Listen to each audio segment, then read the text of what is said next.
All right. Let's see.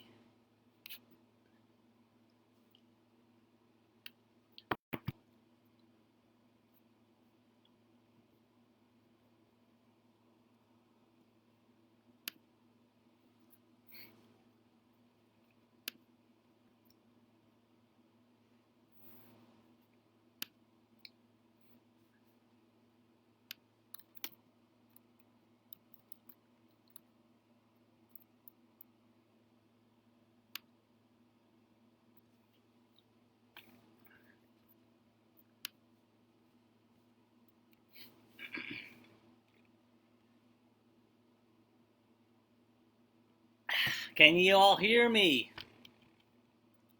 Better question is, can I hear you? No, I can't hear you. You don't talk to me. You only type. Good. I see a howdy. I see hellos. I see waves. Remember, they can hear you, though, Doug.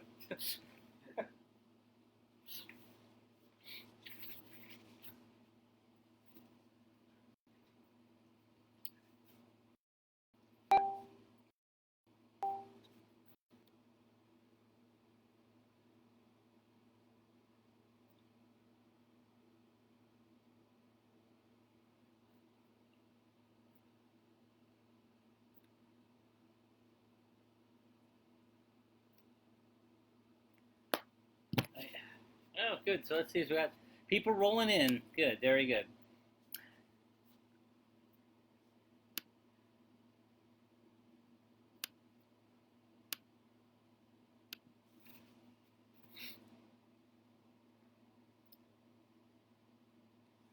I'm gonna give people a couple, like a minute or two to come rolling in.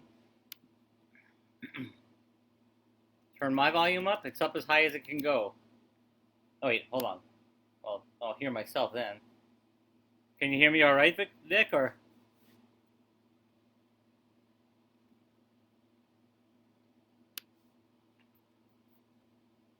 all righty.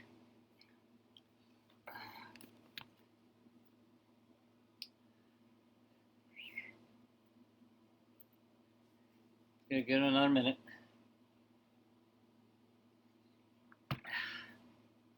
You know, as bad as this whole thing has been with the COVID virus, um,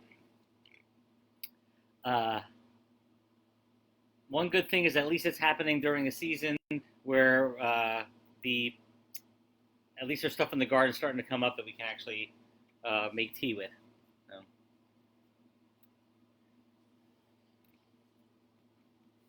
I see the comments here. Keep the comments coming. Hi. Guten Abend. Weird one, Sophia, but it actually has an old holdover from the old accusative case and ends up getting spelled out as one word. Guten Abend.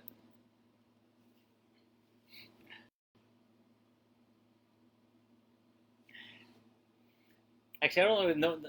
Don't actually know if that's actually a holdover from the old accusative, or if it puts the N in as a fleeting N because Gouda and Ovid are would be like hard to say. Can the rest of you see me? Eduardo can't.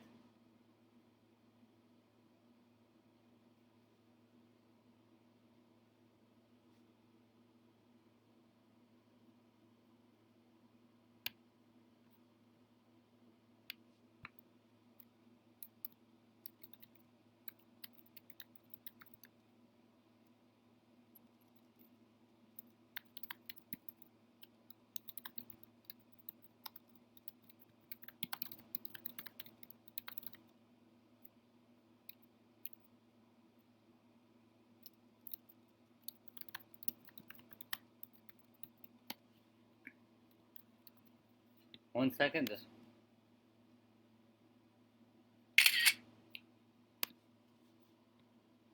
get something organized.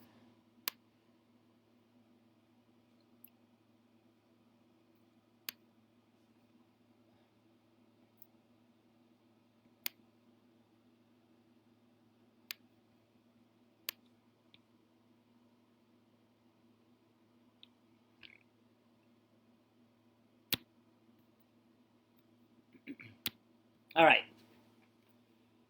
But yeah, allergies do suck this year. Quite honestly, I'm hoping they're allergies because all of a sudden I'm starting to get a little bit of hacking cough, and I'm hoping that it's not something a little more important. Um, so anyway, so we decided upon topics. I put up in the Urglaawe group. I had put up a poll of what topics people would like for the next few of these. Um, and the first thing that came up was actually fairly close between Ziegdaag and, yes, I'm going to relax, between Ziegdaag and the cosmology. Now, it's a mouth. Yeah, the mouthing does a delay again, right? Well, we just have to bear with it. It didn't do that on the phone, but it's doing it on the computer. Wish the comments would just keep flowing. Okay. So we're going to start off with Ziegdaag. Ziegdaag.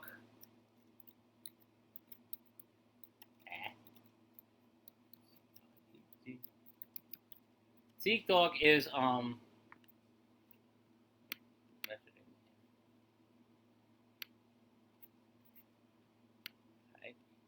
Ziegdaag is actually our next holiday, and to be honest, it originally was starting out as a minor holiday, but this year it's kind of taken on a whole new importance. Um, Ziegdaag literally is moving day, and back actually this still happens even now, but it's not nearly what it used to be. Like say a couple hundred years ago, or even 150 years, or even 100 years ago. This was the day, April 1st. It usually fell on, unless it was a Sunday, where the tenant farmers would pick up and move to a new location because their lease expired. And it wasn't even just the farmers; it also applied shopkeepers who were renting. If people were not renewing their lease, they would actually pick up and move pretty much all on the same day. And so what that often meant was that the roadways in some areas could be totally full of buggies and wagons and stuff full of people's everything. They're all their possessions. Usually, what went first was the oven. The oven usually went ahead of everything else, so that it could get set up at the new location, and so that people could begin to actually bake bread and food for the people who were helping them out. And so it's kind of a interesting tradition. Now, the way this became a holiday for us was we kind of felt like there was a gap at the beginning of April or the end of March, that there was something that kind of sort of related to Ostra, but not necessarily part of Ostra, should be falling in that time.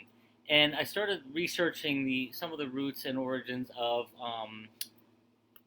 April Fool's Day, and came up with that being mostly British, but also within some of the Germanic cultures, there was this recognition of how capricious the weather is at this time of year. So ultimately, April Fool's Day is rooted in weather lore, for us anyway. And if you think about it, this is kind of happening right now because today's not nearly as warm as it was a few days ago. So somebody could theoretically put their stuff in the ground too early because they think it's warm, and then all of a sudden, boom, you have a cold spell, and some poor little annual is growing already, and boom, there goes that annual for the year. Fortunately, our weather lore and our weather traditions usually result in that not happening, but that's where April Fool's Day has its roots. But there's also this recognition of change and transition, and that's for any kind of change and transition in life. And last year we decided that this was going to be the event, the observance of which we recognize some of our shiftier characters, because believe it or not, we do have shifty characters. Loki is not the only trickster type figure in Germanic lore, although he's certainly probably the one that about whom there is the most written. But we have any number of them, starting with I'll get a statuary.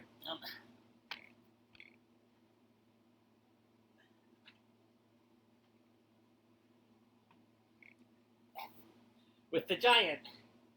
named best known. Oh, I gotta get my left and right organized here.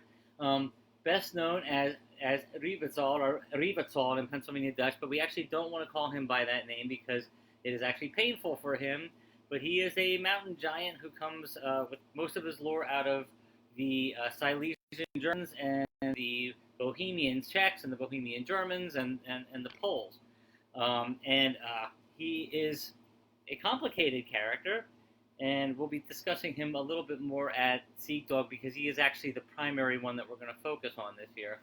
But just to give you an idea, like this is our statuary of Bertha, which is actually one of our larger ones, and we definitely got the whole giant thing across with this one. We call him Dabariaha, or we call him by the name he goes by himself, which is Rips. So let me write those out.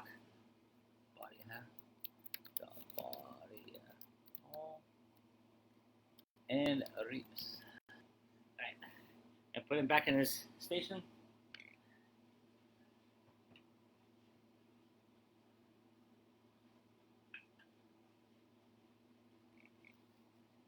We have several other characters about whom we can talk at Ziegdaag, except we probably won't because this year is going to be a very loaded down ritual on Wednesday.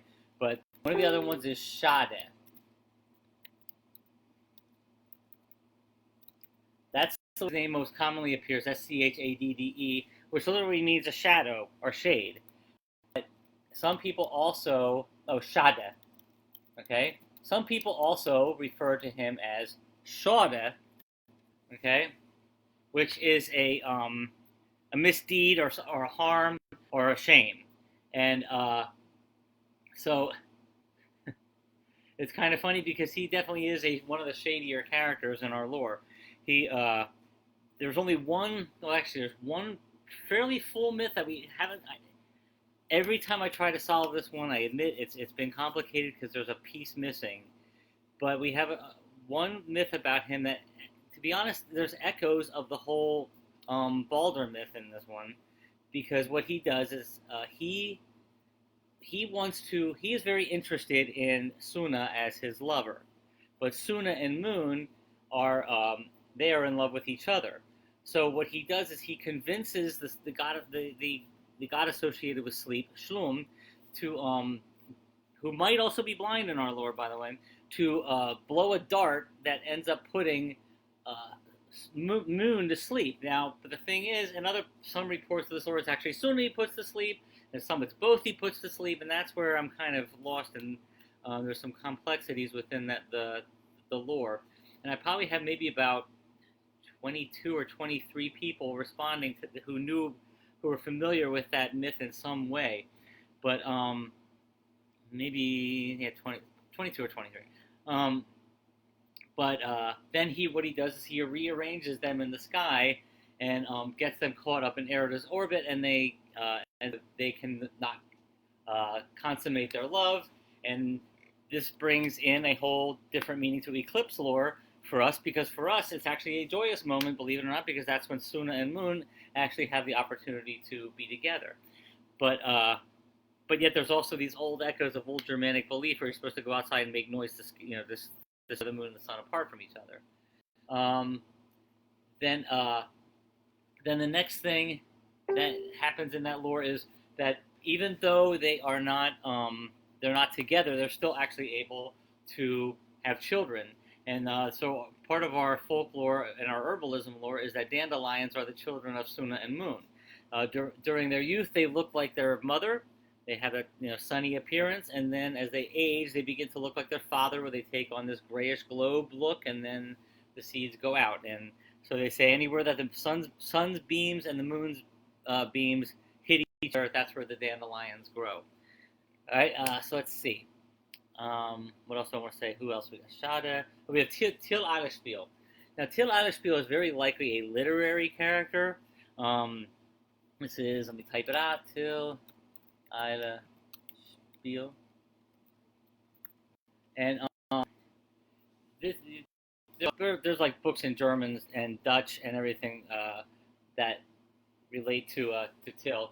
Now, but it is possible that some of the stories that come up within Till's lore are older. Plus, I've also found some alternate versions of those that relate to dwarves and giants. But now, Till's name literally means Till's last name Eilispiel literally means the owl mirror, and it's kind of because he takes conventional wisdom and turns it on its head. In most of his stories, he's acting really truly like either a buffoon or a true trickster, and so there actually are things that refer, there actually are little sayings people will have that are pulled either from his lore, or they'll say, oh, well, that's Till's wisdom there. So it's kind of a funny little edge there. We won't really do a whole lot of honoring of Till at Ziegdaag again because we're going to be busy, which I'm going to go into that in a minute. Who else is on our hit parade of Ziegdaag characters? Let me open up my Ziegdaag program, which is getting close to being done, by the way. Actually, I can't do it because it's on Google Drive. Yes, he's a fool. He's a fool, but his fool sometimes he manages to trick everybody else sometimes into doing what he wants, and or into like foiling their own plans, and so it's kind of clever. Let's see, too. Some cat wants something, Doug. Some cat's moaning over here. Exactly, Julia. Yes. He fools the world. Oh, Elvedrich. Right. Elvedrich is kind of a unique character, and the closest thing I could possibly translate this to in English would be to the snipe, because people send people out on Elvedrich hunts, much like people send people out on snipe hunts to go finding stuff. But Elvedrich is actually a little bit more complicated. It, in our lore, in some of our lore, some regions, it actually takes up the one of our moons. It's a fictional creature, and it actually is rooted in Palatinate lore, which is the primary influencer of the Dutch culture. And you'll see it in artwork, you'll see it in mystery, and over in Germany they even have like little statuaries and everything like this. But they're pretty kind of funny. I'm just looking something up here. Like one of the Bavarian kings was once served roasted small birds for dinner, which were declared to be Elvedricha. So in a lot of ways, and they actually have a Pennsylvania section on Wikipedia here too, the lore concerning the Elvedrich is similar to that of the Elvedrich in that the victim of the trick, which is the snipe hunt, was sent out with a bag to catch one and then left abandoned. So it's sort of an entertaining thing, but the 13th new moon after the spring equinox in the northern part of the Deutscherei, or Pennsylvania Dutch country, is often referred to as the Elvedrich moon. In Lancaster County, in the southern areas, they tend to call it the Hoss or the Hare moon. So let's see. So I'm going to keep with Ziegdaag, and then we'll get to questions afterwards. So I think we'll stop with the characters for Ziegdaag there. And again, the thing we're going to be focusing on Ziegdaag this week is change. And a lot of times, in many ways, it's actually unwanted change, or the change you need to face, or that's coming anyway, or that's already upon us, which is the case with this year, obviously. We have change that we definitely don't want, and it's still crawling towards us. And I see that some of my friends from New York are in this chat tonight, and I know that they've been dealing with a lot of slow-moving horror, as one of them said, and it is coming our way, and we wish everybody well through the remainder of this. For those of you who are familiar with Byron Ballard, she had referred to this era as Tower Time, referring to the tower on the Zodiac card. And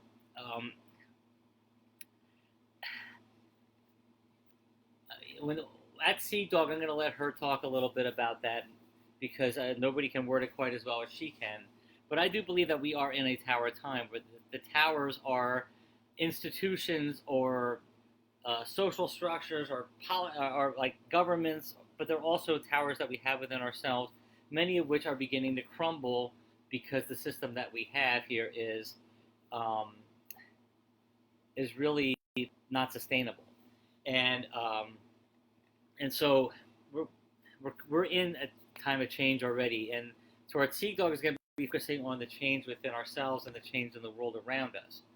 But then, and at the end of the month, we're planning on doing some ritual related to the towers on April 30th.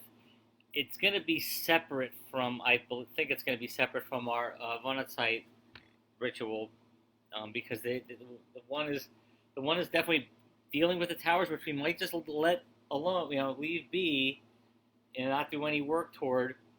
But we got to prepare ourselves for what to come and try to build what is to follow. And so this Ziegdaag is actually going to be a very complicated ritual.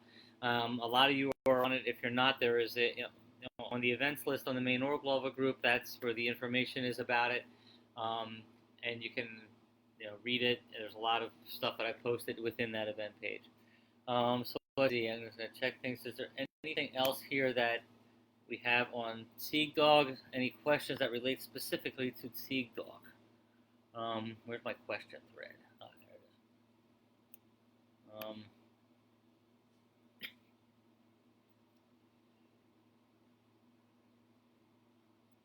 Okay.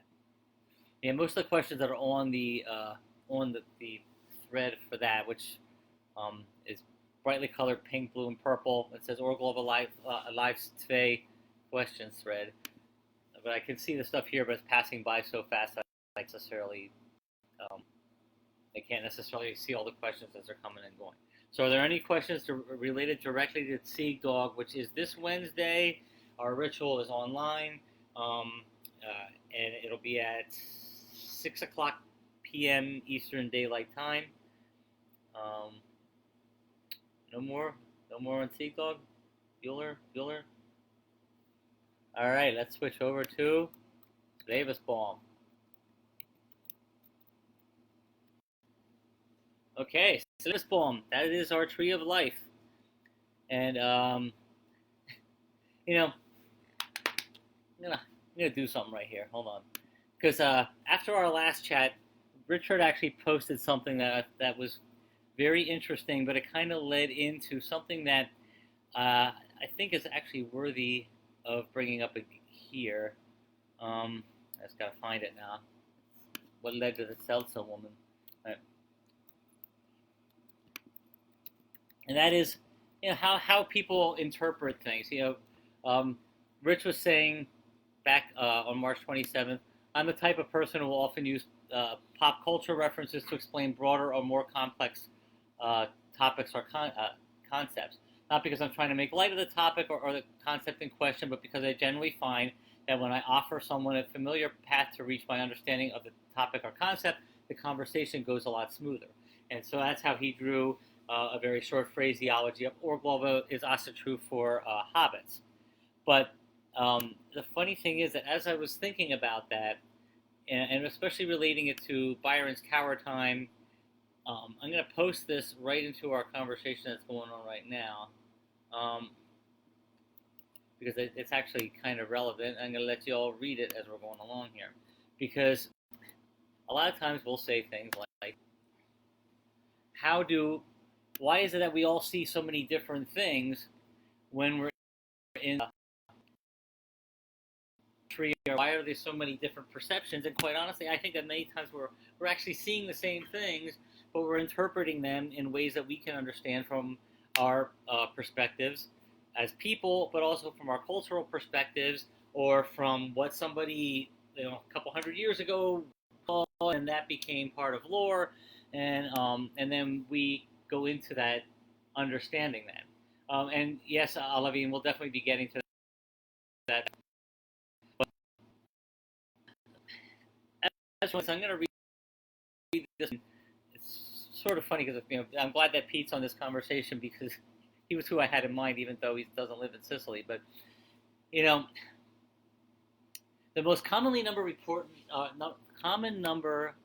of reported worlds in Brauchrai during my interviews and Hexrai was 9. But 9 was not the only number that I got. We had 3, I think I had 6, I had 12, and I had 20. And a lot of times, as I was discussing stuff, things that people were saying were in world number 19 or whatever were the same things that we see in one of our other existing ones. But 9 was by far the most common number. And so then I'm also talking to people from other traditions about what they see on the world tree, and they describe different places. And even between Asatru and Urglaawe, there is a distinct difference in the way the world tree is presented. But if you really talk to each other, you begin to see you're seeing a lot of the same things, just interpreting them differently. And so I'm going to give you my little Seltzer woman story here, which is what I pasted in the chat room. But so this is starting in the middle here. My personal take is that different traditions use information that they learn and translate them into imagery that they can understand. A journeyer from one tradition and one from another may see the same thing, yet the interpretations would be different. This is not so unusual. Say that I, as a Daita, were on a trip in the physical world with somebody from the rural parts of Sicily.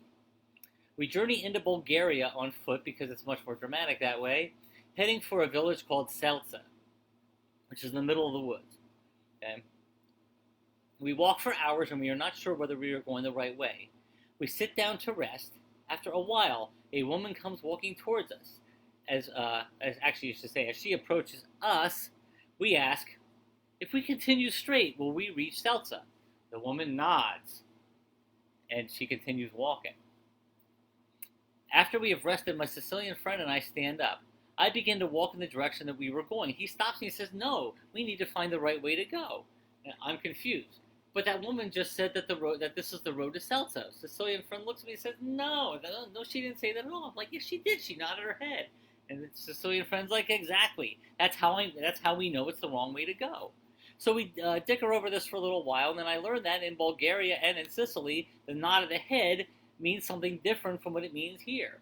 So she was saying no in his context, but in my context, she was saying yes. Now, since this is a physical world thing and the setting is in Bulgaria, my Sicilian friend would have been correct.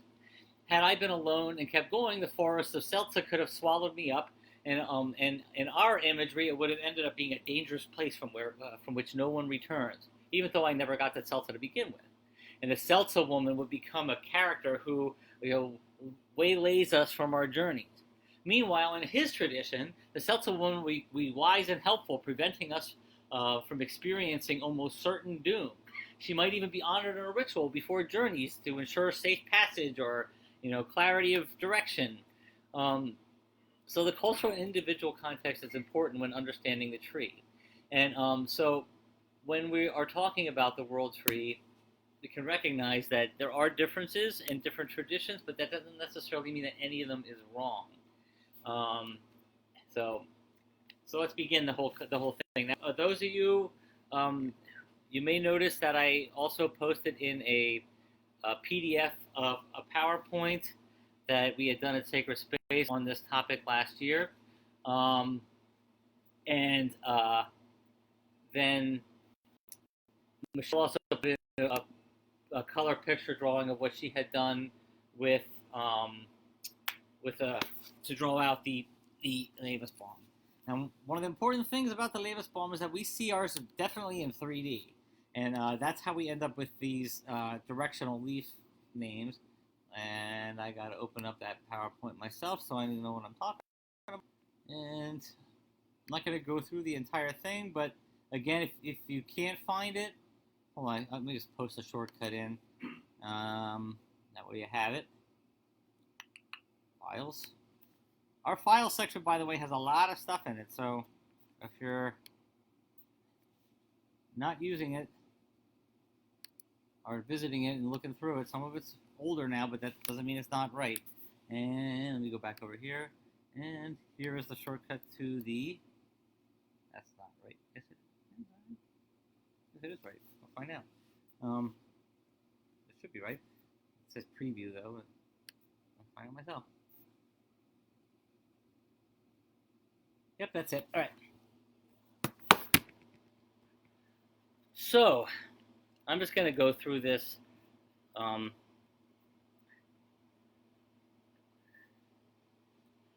First thing describes the class, and the second one is I'm on the third slide here, including the cover.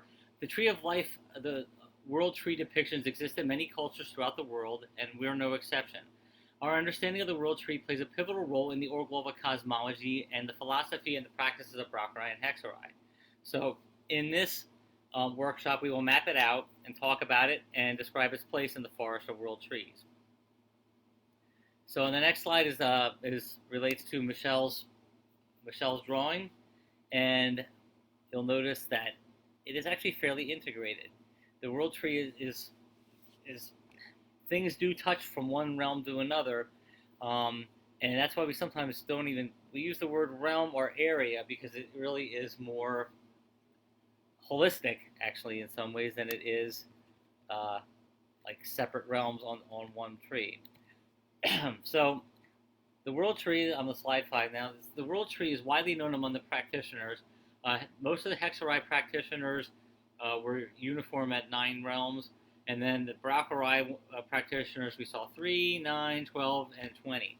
I will say that most of the realms most of the ones who referred to 3 realms tended to be the ones who leaned a little bit more towards Christian theology, and so the realms, of course, that they were mostly seeing were, heaven, physical world, and hell. Then, all right, keeping on going here. Where did it come from? Now, this is where things get a little bit interesting, because much of our creation information is lost, and almost everybody who recognized the multitude of realms from higher than 3 recognized that there was some sort of home of primal fire and some sort of home of primal ice, and this is in line with Norse lore, and so the belief is, and we actually do have a reference to a cow in our in some of our Hexerei lore, plus also some of the remnants of syncretic era German lore, where they were kind of overlaying Christian stuff on top of old Germanic belief, also refers to a cow, I believe, and that cow, of course, could be seen as our galaxy, but that's my own take on it. But that ice and fire did interact and began to form the world tree. But the big one is the force of Vort. All right. Now the force of Vort is not exactly the same. I'm going to spell this out here. Vort, V-U-W-U-R-T equals weird equals very roughly our understanding of karma, or of a karma-like. But where we may differ from some others is on whether or not the force of Vort is conscious or not. All right? This actually, there is no one true answer for this. But I can tell you that many of the Hexerei practitioners were convinced that the force of Vort is conscious and functions as a maker force that touches other things and causes them to happen. I'm actually not sure myself. Sometimes I think it is a conscious force, and other times I think it's not a conscious force. But either way, it's one of the most important concepts in our religion that we actually really don't talk about quite as much as we probably should. This is generally, what you do now is going to impact everything that happens afterwards, and what you did before is going to impact now. Now, we actually had a very illuminating conversation yesterday in the Urglaawe group within a thread that was started by Robert Etter, and let's see, of course I can't find it now. Discussion. It was yesterday, and this is where we began to talk about the roles of Holla and Berchta, where Holla was kind of like the present with the what's going into the future, because she's concerned with the cycles of life, death, and rebirth, while meanwhile Berchta was more like the passing moment and the things that were already written in the past. And so if you get a chance to do that, to look at it, it's in there. If somebody can find the subject line that Robert Etter used and just type it in so that people know what to look for, I'd appreciate it. Because it was a very interesting moment, even for me, who's been working with Holla and Berka for so long now. It is important to notice that even two of our primary deities, each of whom is liminal in a different way, are kind of performing some of these same functions. So anyway, so the next thing would be with this maker force is, does the maker force actually create the tree, or is the tree just formed from the primal ice fire? There actually is no 100% literal answer to this, but there's one of those things that there's room for people to kind of think a little bit. My inclination is that I don't know. This is one of those mysteries that I'm kind of happy to have stay a mystery, but somewhere along the way, our group or our community is going to probably come up with a consensus. Now, the next thing we got is we have 12 elements that are known in our system, and the funny thing about this is that this is only reported from Hexari practitioners, and but it was interpreted, and of all things, in a book. Which, hold on, let me get it. And this guy came up with it on his own, but so much of it matched what we had in ours, and he actually had his theories actually filled in things that were consistent with ours, but that we were missing. I'm going to actually get this book.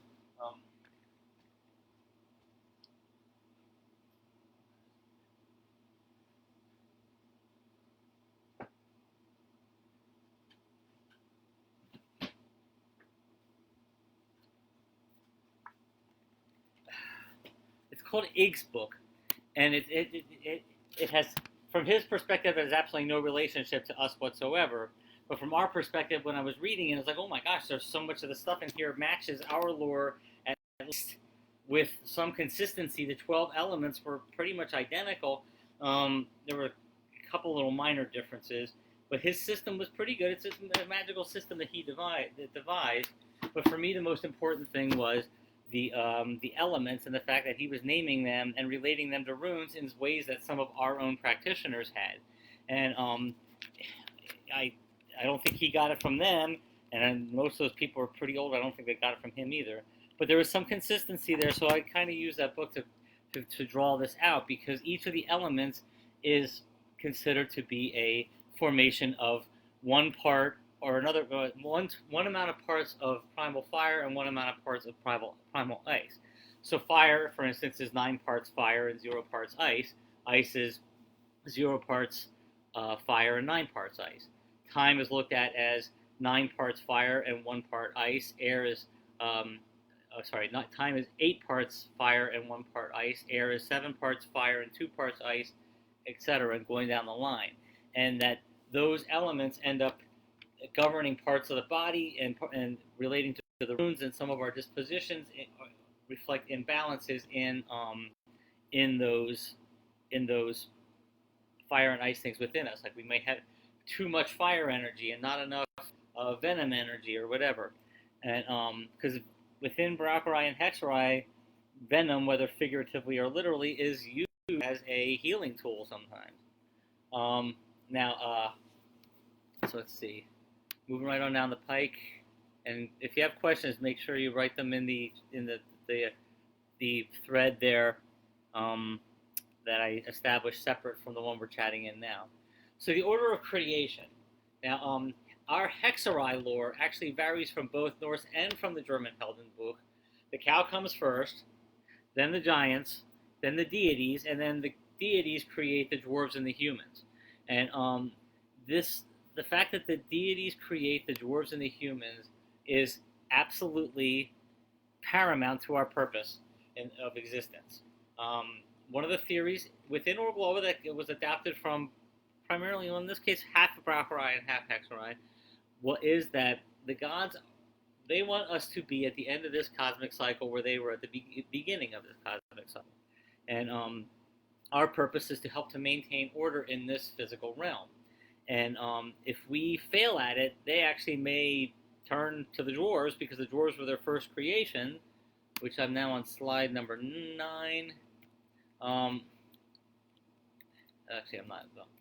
Well, anyway, hold on a second. I thought I had something here. Yeah.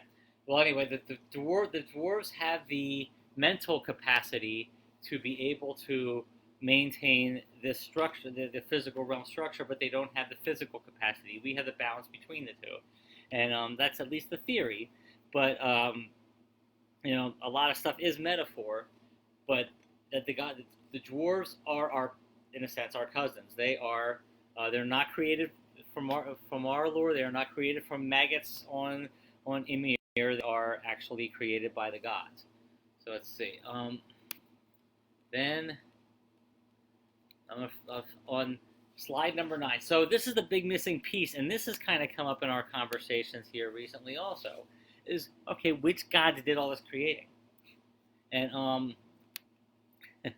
well, going all the way back to Tacitus or Tacitus, depending on how you say it, we know that the ancient Germans used to honor a god named Tuisco or Tuisto, and Tuisto had a son named Manus or Man.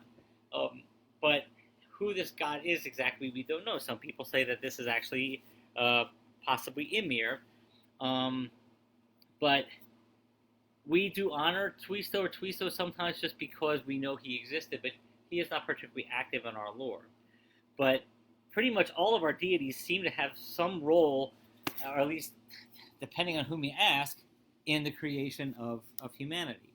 Some people say that Siu, the original Sky Father, was involved in the construction of the physical realm, and that Holla gave us reason, and actually we can thank Martin Luther for that one. But then we got the whole breath of life thing. Who gave us the breath of life? Some people say Vudan, because it is the fury and the passion that comes from him. Vudan comes from Vut, meaning fury. What types of these things out here? Vudan is derived from Vut,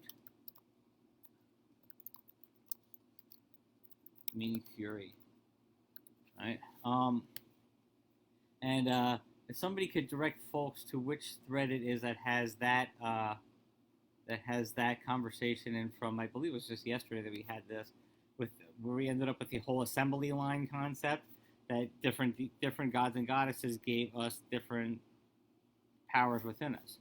Let's see, I want to see if hopefully the next one I got more here. And then what about the other beings? Well, our Lord does not specifically say about all beings, but we do know that the elves, we have no idea where the elves came from, to be honest. But some subsets of them are supposed to be attributed to creation by the fire and the primal ice thing, particularly kobolds. But it's very kind of shady, that one. That's one we need to kind of pour through as a community as time goes on. So if you happen to have Michelle's map there, now we're going to talk about the realms by name. And I'm not sure if everybody has this thing up. I can't really copy paste. Understood in 3 dimensions. We're going to start at the top of the world tree, and that is the Hoagagant. The Hoagagant, which literally means the high realm.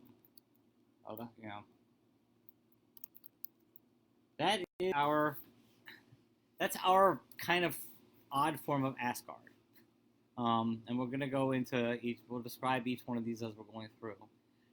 Immediately beneath that on the trunk of the world tree, not immediately, but a little bit down, is the Himmelgegend, which is the sky realm,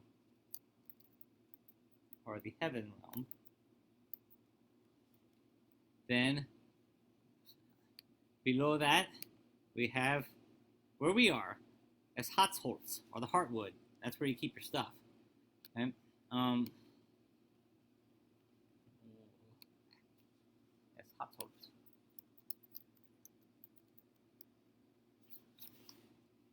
Then, beneath that is the Unagagant, or the under area. This is Berchtesgade's realm.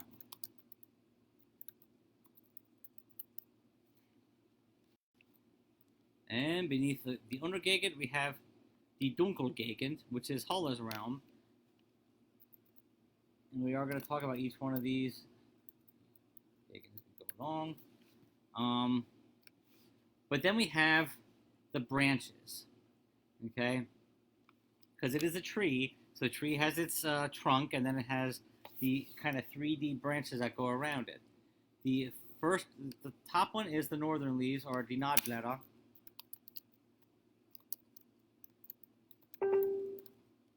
Okay, and then we have below that is the Zuidblätter. And then we have, and some of the branches may hang up and down. It's not like there's no distinct southeast. Like the south kind of goes around the whole base, and the east and the west sort of, may touch upon them periodically. And there are times where they say that the western leaves in particular brush up against where we live. And then we have the Oostblätter, which are the eastern leaves. And then the Westblätter.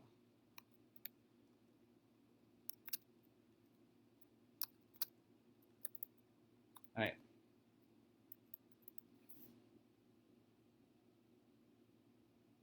So next up, moving on down. So I'm on the PowerPoint. I'm on page number 11 and looking at Michelle's, and we're focusing Michelle's a close-up of Michelle's drawing, and we're looking at the Hohegegen. All right. Moving on to slide 12.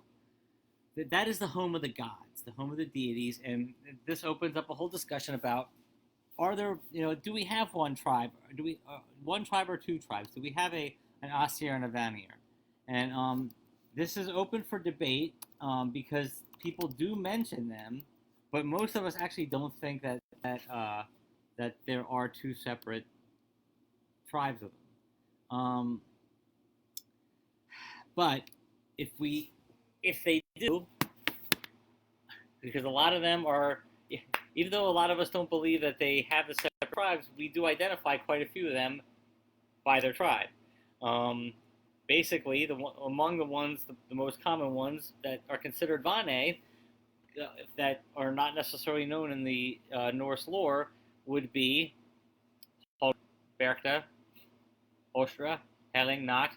A lot of these goddesses in particular are considered to be, if they are of separate tribes, of the Vane.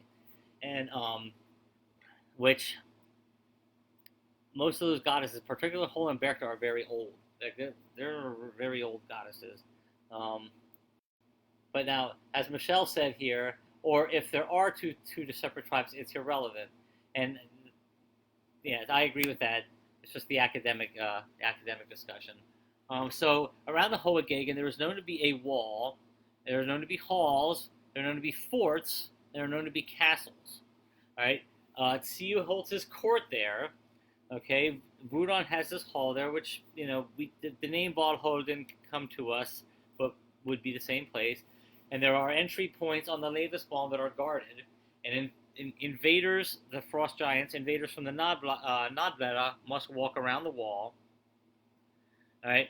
Moving on down to Himmelgegen. Okay. And I'm now on slide number, or page number. I lost my page number. Anyway, I lost my page number, so I don't know where I am anymore. This is the home of the elves, and it's not just one native race of beings. Spiritually evolved ancestors, Idise, which are Disir, and may also include males in there. We don't have a separate Alfar kind of thing. The Idise may be male or female. It is also surrounded by a wall, and they say that sap from the Himmelgegen brings messages down the trunk of the world tree to Hatzholz, where we live. It is also said to be the home or the spinning shop of the Vorthexa, or who we know as the Norns, from Norse lore. All right, moving down to Hatzholz, where we live. Hold on, just check and make sure there's no questions or comments that are pressing. Okay. Hatzholz. Within Hatzholz is a place called Monheim, or Monheim, and that's where we live. It's the home of man. But the Hatzholz is the entire physical universe that we can understand. So it's the whole of the physical plane. It is considered to be a point of contention between the deities and the Hris, which are the giants. Um, and the realm probably was structured by Twisto, although we really don't have full proof on that. And then Manas Herman became the father of humanity within it. All animals and plants are part of the deity's order. All of existence plays a role in everything. And beings from other realms often visit ours, just like some of us also go on journeys to the others. Um, there is particularly a point, now this is definitely Americanized lore, probably derived from similar lore in Germany that they may or may not still have, that there are certain points on this, here on Earth or here in Monheim, that uh, that serve as kind of easier portals to these places. Here in Pennsylvania, there are three places: Hexafeld, Hexabotic, and Hexakopf. Those are the places, or Hexenkopf. Those are the places that that that beings from other realms often come to first. Then we have the North Star, which is definitely associated with Tziyu in our lore, our Tyr. Tziyu is our name for Tyr, and the North Star. If you ever seen one of those, so where they want time, like they set a camera up and they just let it go, or we like take pictures periodically throughout the day or so many hours, that the North Star stays in the middle and everything else seems to rotate around that, and I believe that is part of the reason that Tziyu got the whole Skyfather thing, is because of the North Star, which, by the way, the current North Star may not have been the North Star at that point. The couple thousand years ago, it's possible that the star Vega was actually the North Star. And as an interesting side note, the star Vega is associated with Caesar, who is Tsiyu's consort in our lore. Next down is Onagagand, or the under area, the underworld, which is Berchtesgade's realm. And this is where you begin to see a divergence in Pennsylvania Dutch lore from some of the other German lore, where that a lot of people consider Holle and Berchtesgade to be two aspects of the same goddess. We actually believe them to be sisters, but this is another one of those things, like Michelle said, with the two different tribes. It actually doesn't matter to me, because either way, there's two different functions going on. So whether they're sisters or whether they're two aspects of the same goddess, one looking forward, one looking backward, it actually is not of serious import to me. But here in the Onagagand, there's a lot of interesting things going on. That is where spirits who are awaiting rebirth go. They stay in the care of her hall until they are brought back to their next life here, and that's also where new souls awaiting their first birth are. It's a home to many different types of dwarfs, Artsvarike, and also gnomes, Erdgeist, and other, the wee folk, the Glene folk, the Voldmaps, who we honored back at Grompira Dog, who's supposed to be the Lord of the Beasts, and also the Pucks, or the Buklikus Manli, various Nixies, and other creatures kind of more associated with the underworld live down there in Berchtesgade's realm. Let's see. Then next up, Dunkelgegen. Dunkelgegen we actually have more information on in terms of physical features than most of the other realms. This is Holler's realm, and we know of some of the places, and they actually turn up in our lore, not just from the Frau Holle fairy tale, but from other sources. If you've never read the Frau Holle fairy tale, I suggest you read it, because it actually has a lot of interesting things in it. But we know that there is an Appelwald there, which is an apple forest where apple trees grow.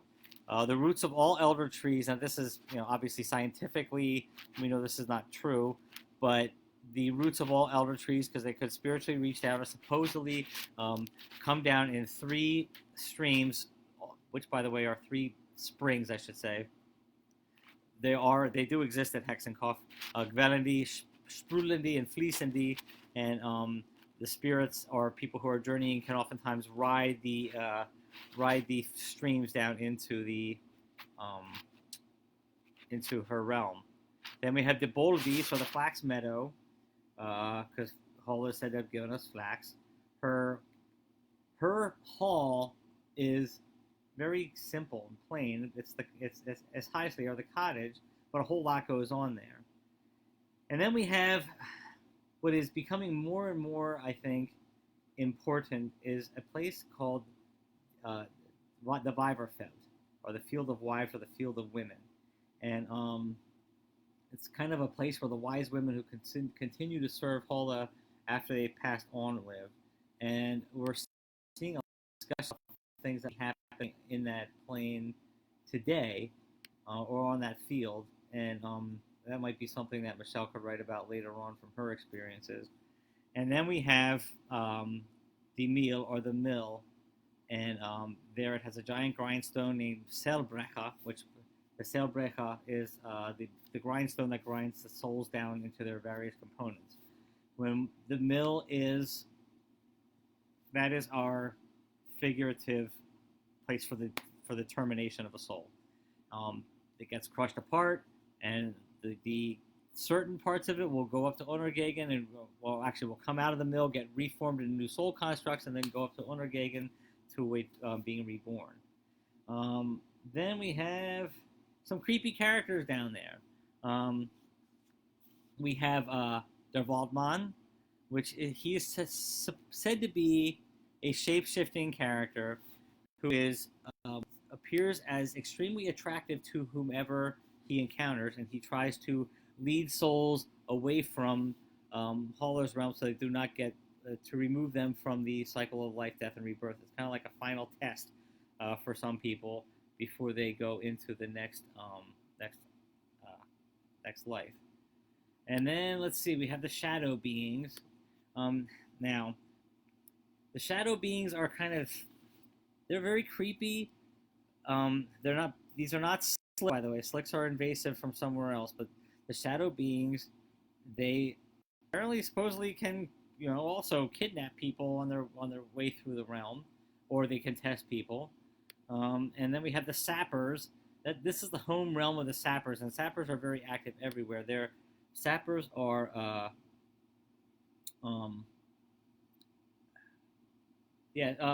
gnomes and dwarves are they're gnomes are a particular type of dwarf, and the word for gnome is Erdgeist. It's an earth spirit, they call it, with under the earth, and the sappers sap energy off of people. They attach themselves and they just kind of suck energy. They're parasitic beings that are throughout the world tree. But then we have these beings called the Mistdona, or the Mist Doers, and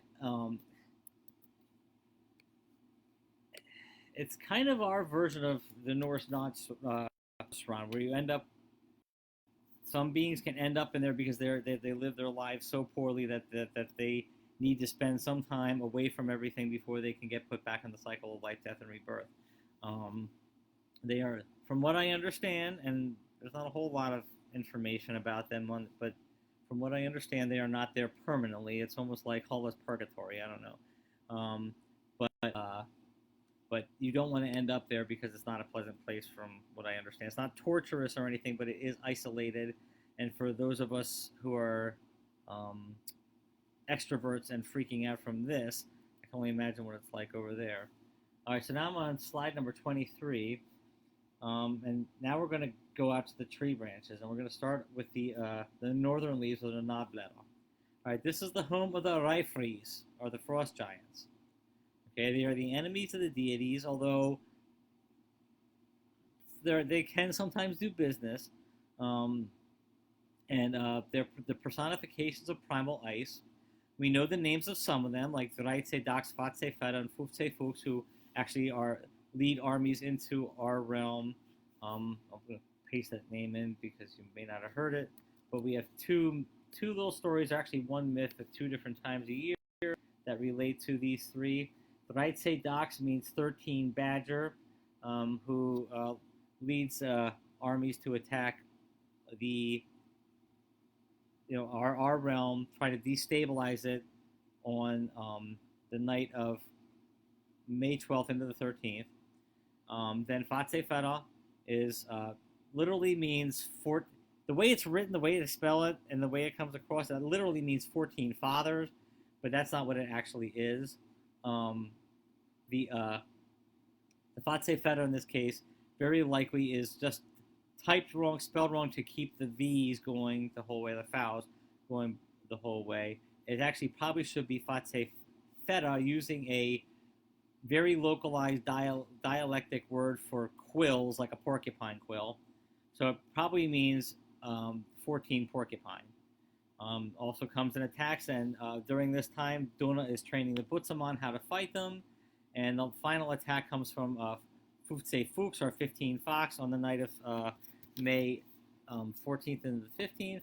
And after that, you are supposed to be able to plant all tender plants outside, and the full planting and growing season are underway. These same three characters attack at the end of Alalivatio in November. Eviker Jaeger takes the souls of the plants with him so that they cannot kidnap them. Because what ends up happening, does it say it here? Yes. What ends up happening is if the frost giants get a hold of a soul, they put them in a place where they become called the Fafrora, or the Frozen.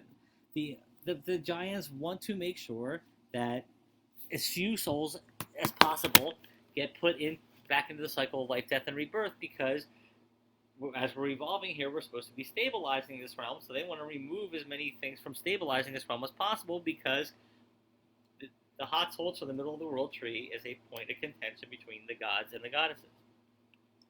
And let's see, I know I'm hitting y'all with the fire hose here. Then comes the Zwee, or the southern leaves.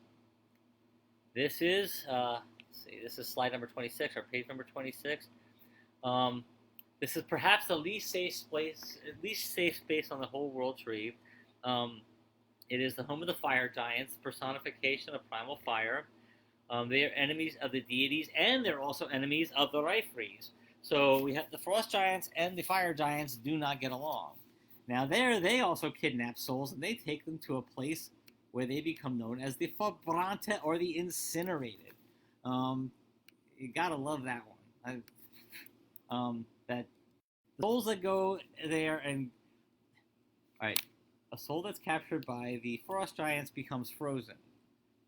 Theoretically, could be activated. As a matter of fact, I think we have one little story where some god or some hero goes in and actually tries to release somebody, tries to steal somebody back out of the Fafora. But if you end up in the southern leaves with the fire giants and you get incinerated, you're gone. It's like there's not even a hope there. That's just plain terminated. But both the fire giants and the frost giants want this realm. And there is I gotta get this out of my notes. There is a story of a cosmic battle between these two giant races at some point, where they actually were fighting for this realm and ended up with the gods interceding and pushing them both aside. But it's kind of broken, but it actually would make a good story. We should actually finish that one. Then we have the Urglaawe. This is slide number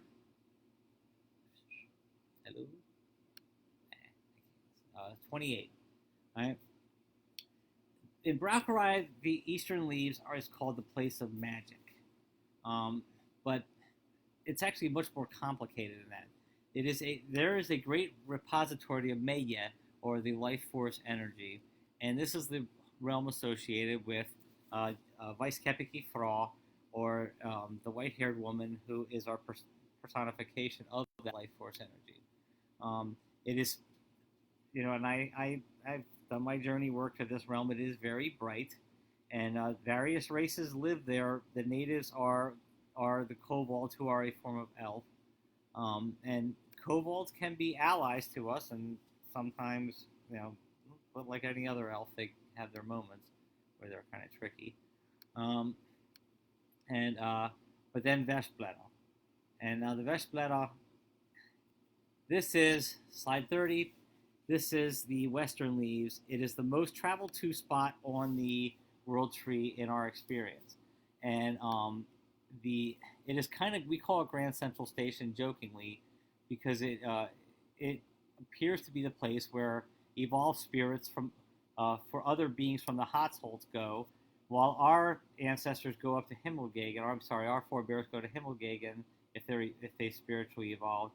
The spiritually evolved from other species or beings down here on Earth go to the Western Leaves. And it's also the probable home of plant and animal deities. You'll notice that this is another unique concept, that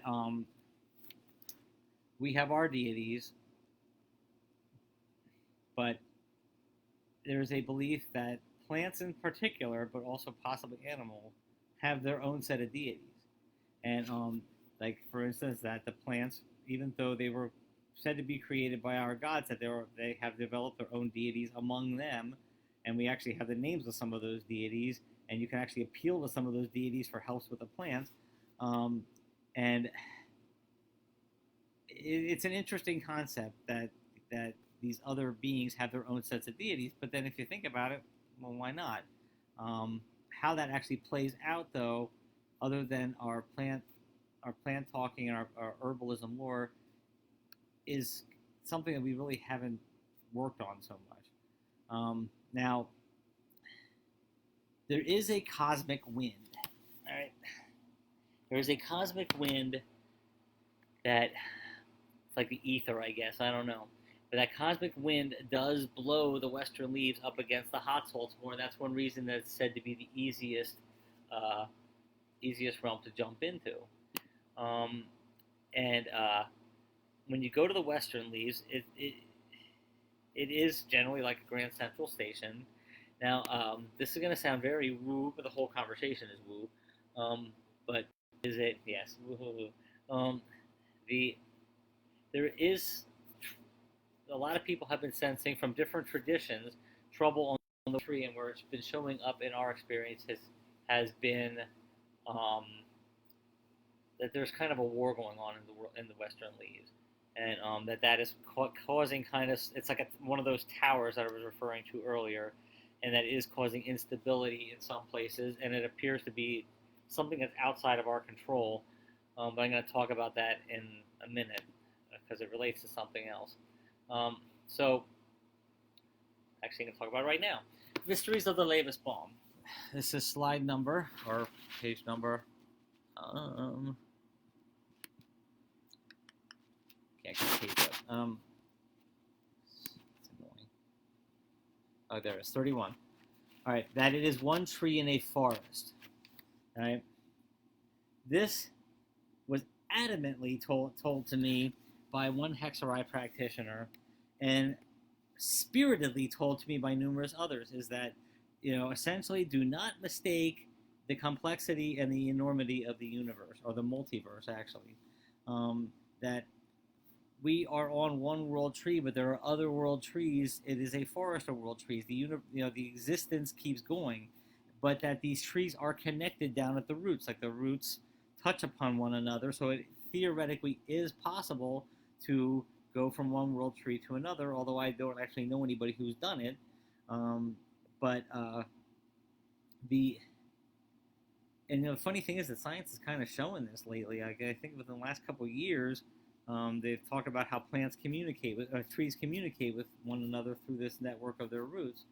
But some of these beings, there are beings that are said to be, and I call them slicks, because they're very like oily looking, and that they are said to be from another one of these trees, and that they're kind of invading this and instigating problems here. Now, whether or not, take that for what it's worth. If you're woo or journey oriented, by all means, go and have a look. But they're very unfriendly spirits. But but also another thing was adamantly told to me, and this is kind of important as we're coming into the season of transition, is that, well, the Lewesbaum is a living tree. So that means that it, like any living tree, it could grow new shoots, or old branches could fall off and die. And yes, this is definitely a multiverse concept. and it's all visioned in 3D or 4D or whatever, however many dimensions there actually are, um, because well, Hexeride does believe in multiple dimensions beyond the three that we can be aware of, and yeah, folks, if you read the book Flatland, maybe somebody could put maybe somebody put look it up on Amazon really quickly and just put the link in. If you never read the book Flatland, I suggest you actually take. It's not hard to read. It's not a big thick book, but the thing about Flatland is it's a it's a two-dimensional world, and they're trying to understand three-dimensional objects that they're coming across, and so we live in a three-dimensional world, but there is a fairly widespread belief in multiple dimensions, but we're limited by our physical capacity here. And that, by the way, is one of the things that the dwarves apparently aren't limited by. Um, so, uh, so there's no finite number of dimensions. Well, actually, look at that. Somebody's thinking just like me. Um, and but so I would suggest reading Flatland just for something to kind of stretch your mind if you've never read it before. Another concept of the Lewesbaam is that there is a home for all beings. Um, and so, like, we see numerous beings in, like, the Vestblatt, but are they all from there? We don't actually know. Some of them, there's a lot of conjecture in the lore. Um, so we're still kind of learning this stuff, and this lore and information is expanding as we're going along. Thank you for posting the link to Flatland. And then, who is our messenger? As those of you who come from Norse backgrounds, you've probably heard of Ratatosk, the scroll that runs up and down the world tree and delivers messages and insults. Our messenger is actually the groundhog, so it's still a rodent, but we vision it from the groundhog burrow, not from the actual tree perspective, and that's where Groundhog Day gets such a strong root. But the groundhog is the messenger who brings the messages from the other realms. We just don't see it in the tree form. We see it in the burrow form. So let's see. So that's all I have for my basic introduction. So now I'm going to go and look at some of these, if there's any questions or comments. Let's see. I'll go down to the question thing here. And I'm sorry that I had to rush through that, but that already took up our hour. But I'm going to keep. Well, I guess we have till 9, so keep going with it. So anyway, explain the purposes for the western, eastern, northern, and southern leaves. I think we kind of covered that, but again, the western leaves is generally that's the realm where the spiritually evolved, the ancestors of other beings besides humans are said to go, and it's a home of various, possibly the plant deities. It's sort of the grand central station or meeting place for. It's the easiest place to journey to from here. The eastern leaves is the home of life force energy and the white-haired woman. It's a place of magic and it's probably the home of the kobolds. Northern leaves is the home of the frost giants, and the southern leaves is the home of the fire giants. Let's see. Next question down the like: is there any info in this in a dictionary or Urglaawe terminology? There is. That's a lot of the stuff is in this Urglaawe 101 book that we've been working on at snail's pace for quite some time. We actually have a lot of info in it already, but it's much larger than we were expecting it to end up being. Let's see. The information on the realms should be in the. Hold on a second, I got that on my computer. I can give you the page numbers for that. Let's see. How do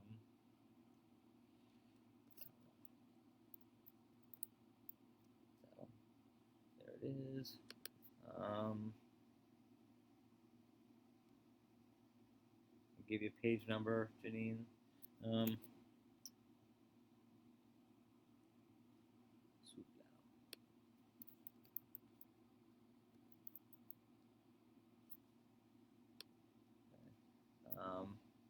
The realms are described, the 9 regions cosmology is described on page 44 of the dictionary. So, page 44.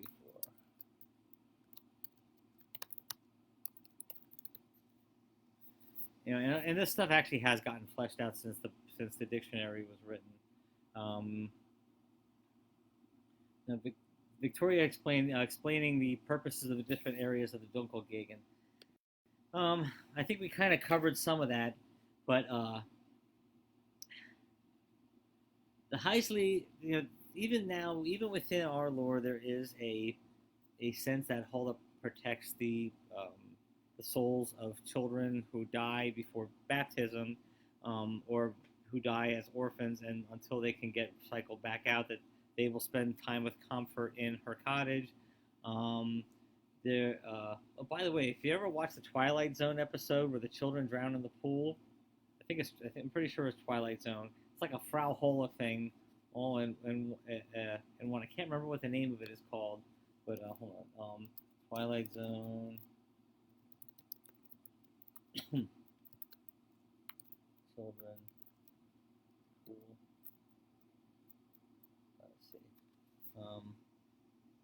The Bewitching pool. That's it. Um, yeah, it's like a little Frau Holla story, right? Right at your fingertips. Let me see if I can just paste that link in. The Bewitching pool. There you go. So that's on. I want the whole thing. Hold on. Ah, there we go. Oh, we have to be CBS Alt. Anyway, look up the Bewitching pool. I'll type it in here. It's a very Frau Holla story.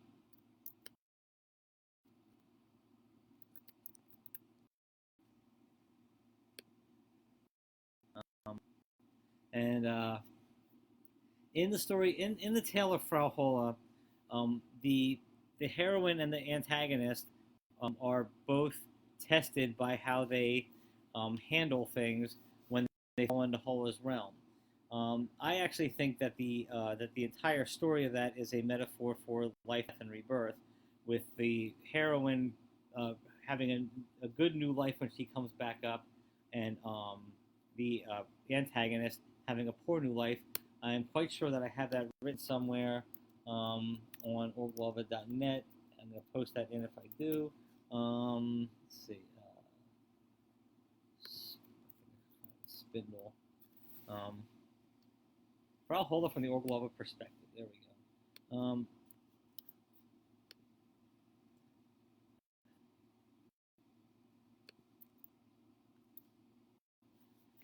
You might want to read that when you get a chance. And it kind of covers what they do, because for instance, the apples want to be shaken from the tree. The heroine stops and actually does it. It's actually an act of compassion because she's already bewildered as it is.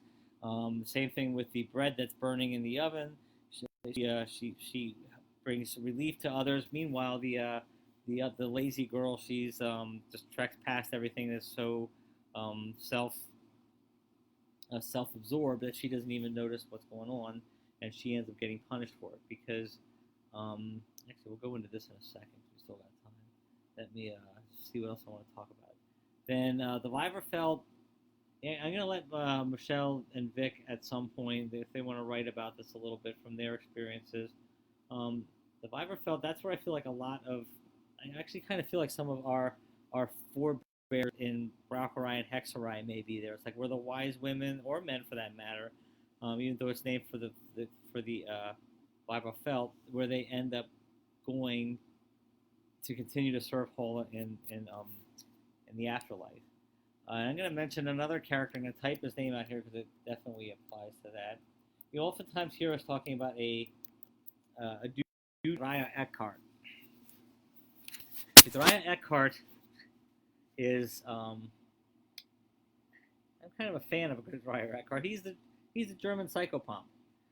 He was a hero in the Tales of Dietrich of Bern, and he also in the Nibelungenlied was the one who warned them not to do certain things.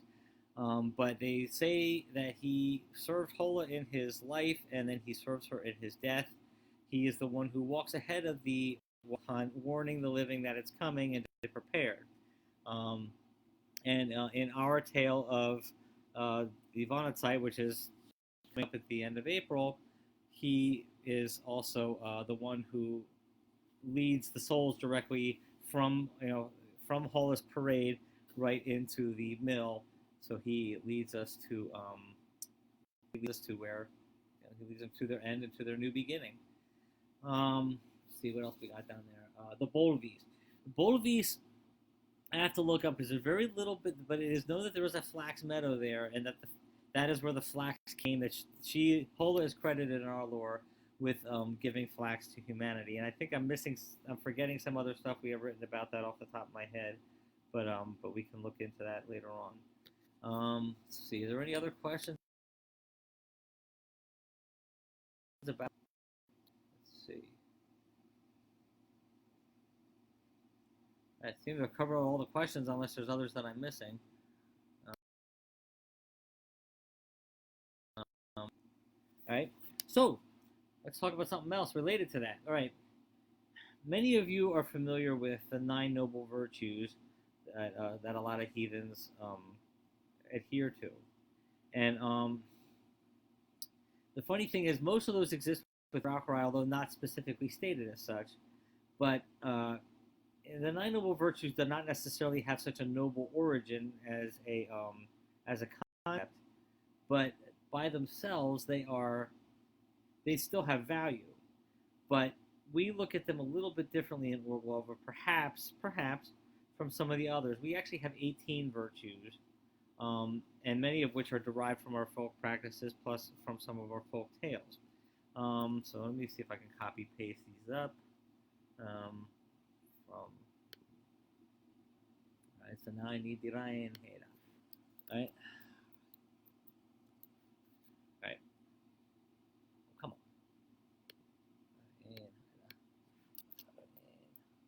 It is Rain Haida. And I want all of them, not just the one. You know. I guess I have to scroll down.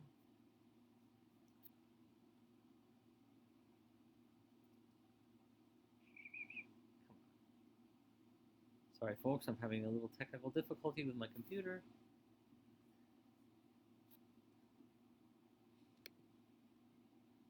Just keep going. Just keep going. Stop. All right, that's annoying. All right, so I'll just type one of them in. Hopefully, find it that way. Midnight. Okay, previous. There we go. All right, hold on. All right, so now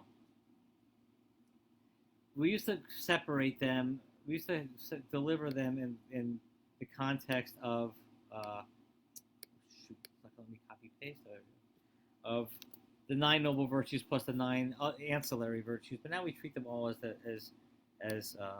R18. So the first ones we end up with are the following.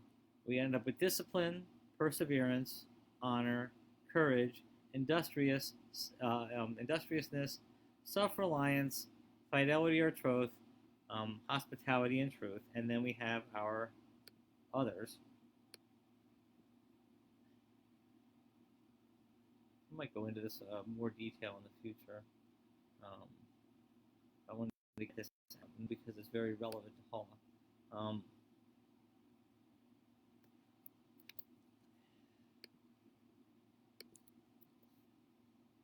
right, then we have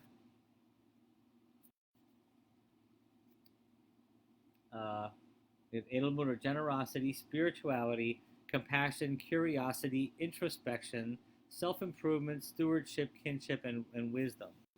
Now, the funny thing is, and this pretty much, especially within our community, a lot of this developed, but they are very consistent with things that come up in Urglaawe, particularly the warning that too much of anything can be a very destructive thing. And so throughout our seasons, you'll see that most of the discussion of this stuff comes up during Yule, but we'll talk about how it's the interplay of all of these that matters more than any one of them individually. For instance, Mitleid. Compassion is a wonderful thing. It is kind of word by Hola, and is rewarded by Hola. Compassionate acts can be are things that can be rewarded. Now the thing is, though, it is possible to be too compassionate. It is possible to be compassionate to the point of enabling, which can cause destruction for somebody else. You can be compassionate to the point where you're getting walked on and trounced on, and you're not living your best life. Same with to be okay. Self-verbessering, the self-improvement. You know, sounds good, but some people can't. Like some people keep going and going and going until they like lose themselves because they're trying to be something that is beyond what they, what their capacity is or what they should be doing. So it's more like, you know, for compassion. Compassion is a good thing, but it needs to be tempered by wisdom, so that you can understand that whether you be to the benefit of yourself and to the benefit of somebody else. Curiosity, okay, curiosity can lead to nosiness or intrusiveness or whatever, but curiosity in this case generally refers to curiosity about understanding life and spirituality. Like so, curiosity mixed with spirituality can lead toward great journeys of the soul, the great seekers and things like that. But you still have to make sure that you're taking care of other things in your life. So you got to be careful, make sure you're handling your kinship properly, or being a good steward of the land. So it's more about the inner all this stuff than it is about any one thing. Okay, let's see. Anybody else got any questions about anything? Because we still have some time left, and I'm happy to keep answering, and we can go back and review anything if, because I know I kind of squirted you with a fire hose there with the world. Yes, all things must be tempered with wisdom.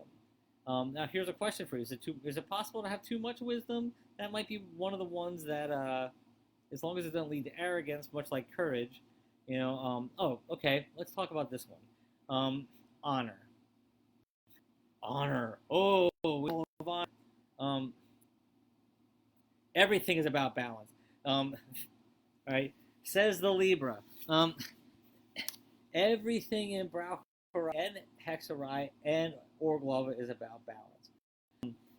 It's about finding the right way. Now, your balance may be a little different from my balance, because that's one of the things. We're all unique individuals. So, I have certain areas that are weakness for me. Balance too much. I don't allow myself to explore more. But India says wisdom is very to go overboard with. So yeah, it's a very complex thing, but it is also interesting that how unique it can also be. I mean, okay, I'm going to identify one that is one of my weaker ones. Um,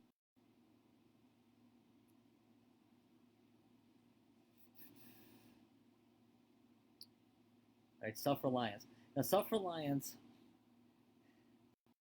be careful of the whole rugged individualism thing, because ultimately we are a social race of beings, and we're not Unabombers, and it's kind of we need to recognize interdependence as something that is essential to our life. So self-reliance be tempered by kinship and by wisdom, and so there's this temperance, but self-reliance is one of my weaker ones, because I can be reliant with things like my research and everything, but sometimes I question myself, way too much sometimes, to the point of distraction. And so when I end up doing that, I often have to rely on the kinship, like, I'll message Michelle, Vic, or Larry or something, and they'll, pick me up, shake me by my scruff of my neck, and then put me back down again.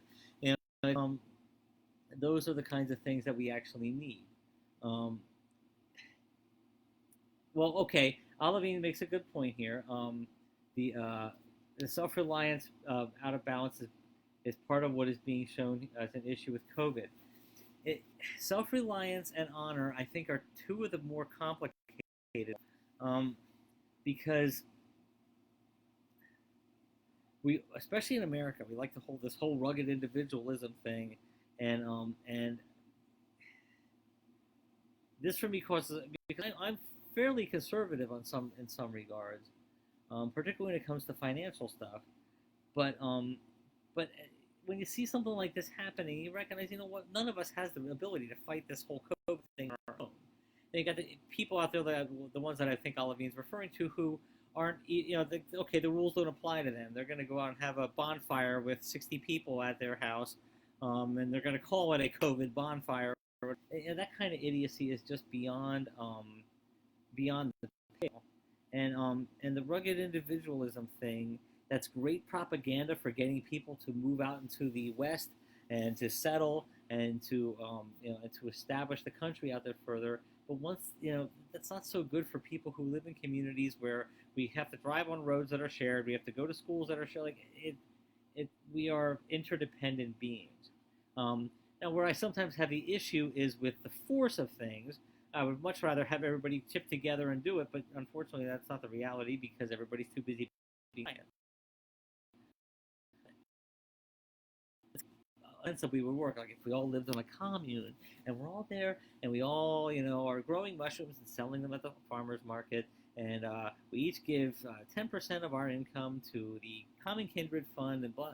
That all sounds wonderful, but it's just not.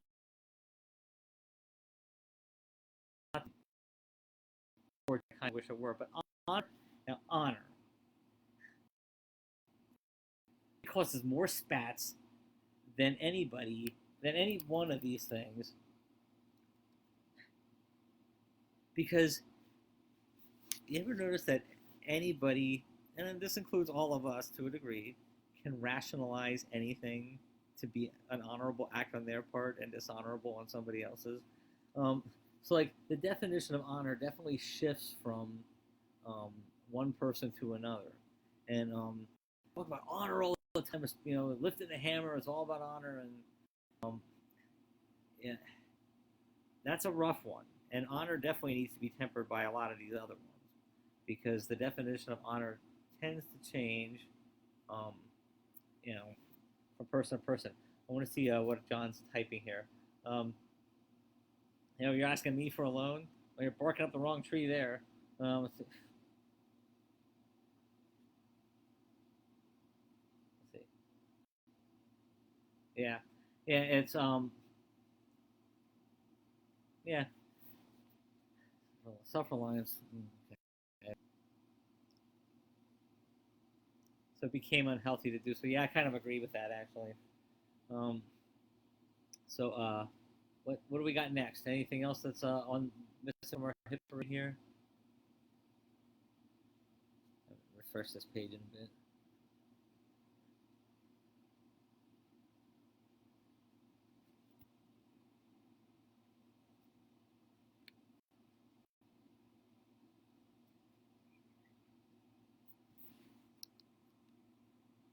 Anything else, anybody? We're going to keep chatting. Find something else. Interdependence, collective action, but one of the things about interdependence with collective action is, at least the way we view it, is without the forceful aspect of it. Because once the force is involved, like, it's no longer an act of noble virtue; it's an act of compulsion by an outside force. Um,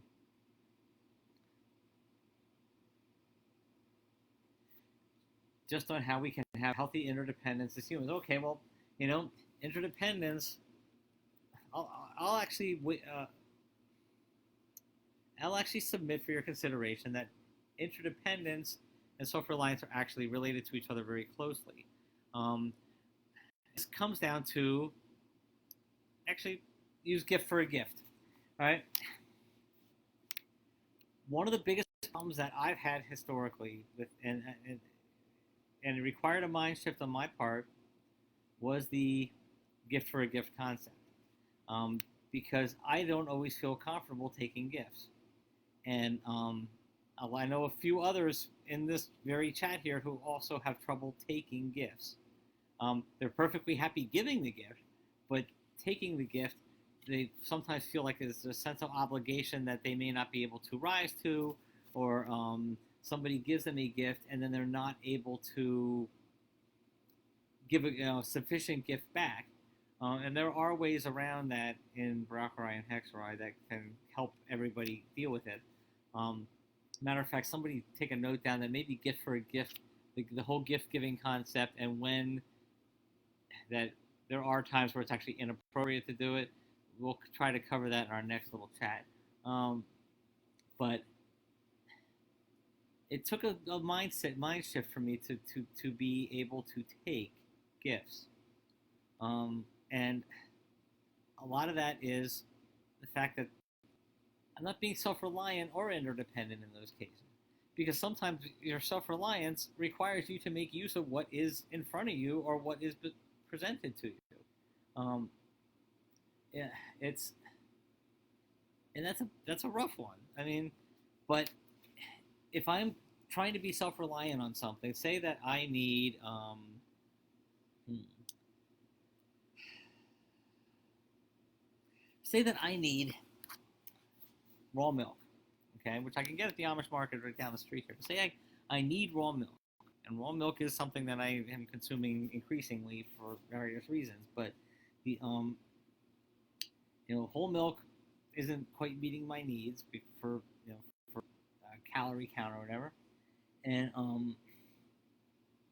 so Larry has whole milk. Nobody else in the area has whole milk. Okay, Larry offers me the whole milk, but I'm like, well, I'm self-reliant. I should go milk the cow myself, but I don't have a cow. So it's actually irresponsible if I need that particular milk for something.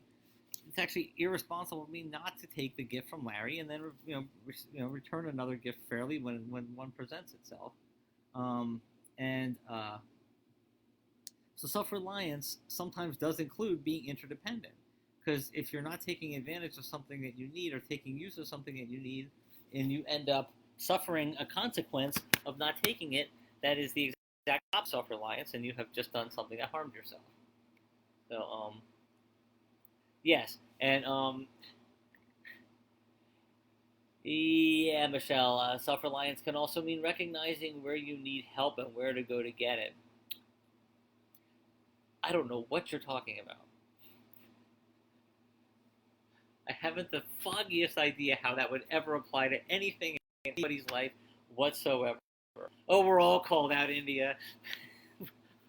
We're all called out on that one. But yeah, and another thing I talk about, and probably the next one, is the whole mind shift.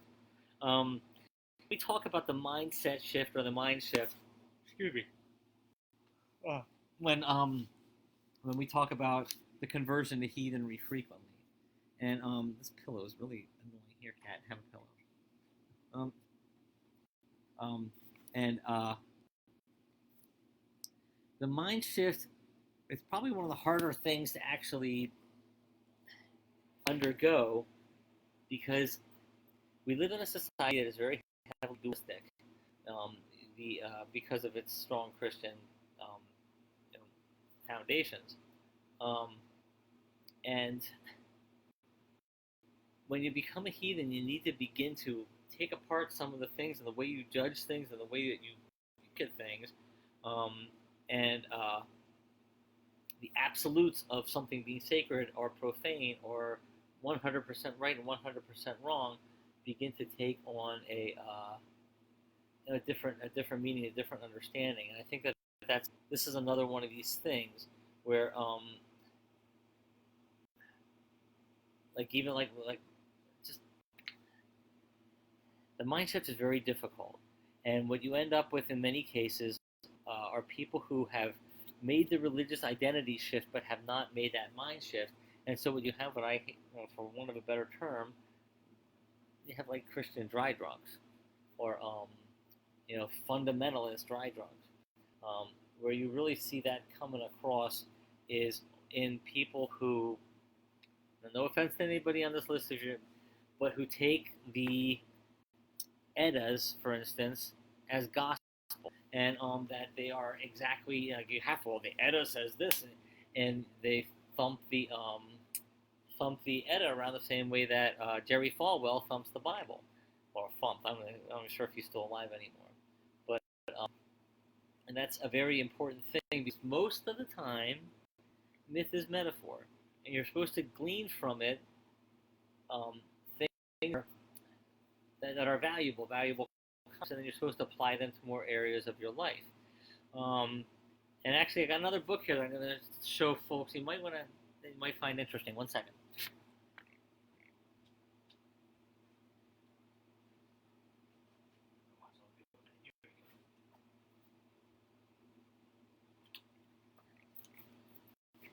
Now this one's pretty cerebral, I have to say. But did the Greeks believe in their myths? All right? Do we believe in our myths? Like, are our myths literal? And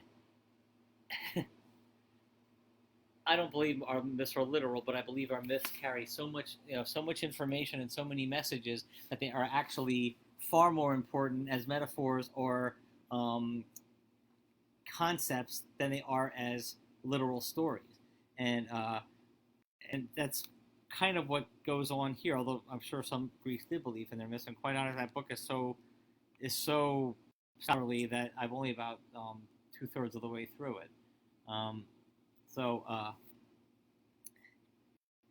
Yeah, check into that book too. I'll see if I can find the link for it. The Greeks believe in their myths. Amazon. So.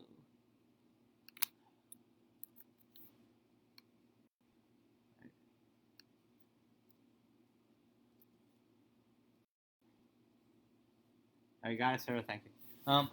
So somehow I knew she'd do it, but so it's one that you might find this one to be an interesting read. Let's see. What else could we? Oh, okay. While we're talking about books, influential books that you might want to look at. First off, Grimm's Teutonic Mythology. Dover has all 4 volumes, but you can actually find them on Google Books. You want the Stallybrass translations. You can find them on Google Books. I actually have them all saved in my Google library. That way you're not necessarily buying it. And the best thing about Google Books is that you can search on Google Books on terms that's easier to use in the book. So what I usually do is I might go through, I might be looking for something on, say, dwarves or something, or a dwarf.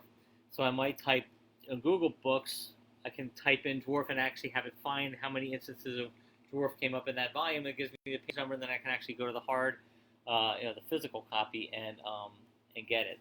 Let's see, I want to go get another book. Hold on a second.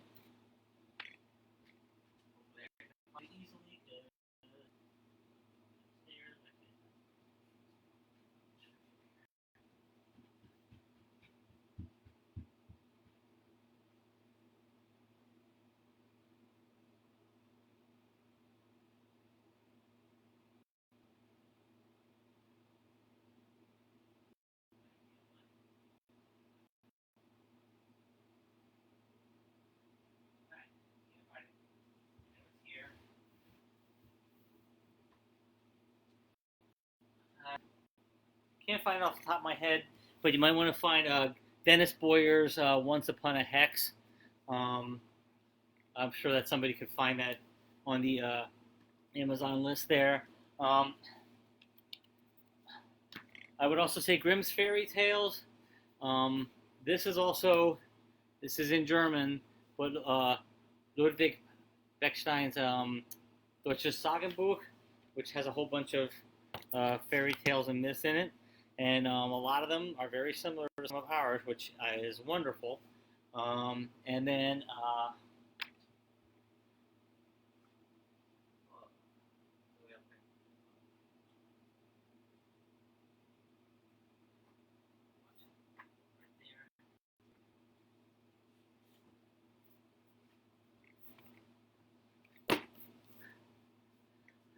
also helpful, get this the right way.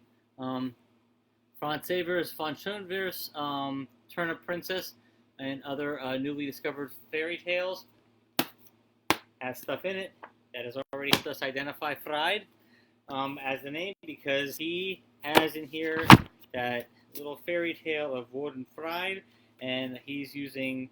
And the funny thing about it is that Fried is a name for Frigg in Deutsch, but in it there is part of that myth is something very similar to the myth of Frey and the Amber Tears. Let's see what else. Which translation of what, Luby? Oh, Stallybrass. Hold on a second.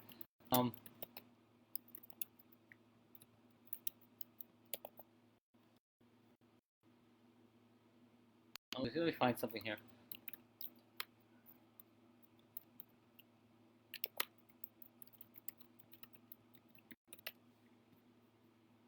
All right, let's see.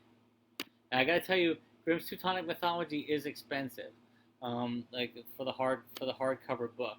Um, but here's Volume 1's link.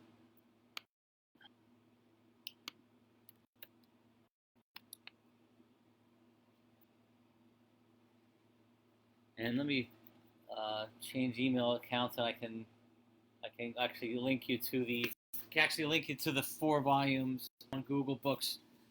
That the ones that I use, I just got to get into the proper email address, and I will be able to do that. Over at gmail.com.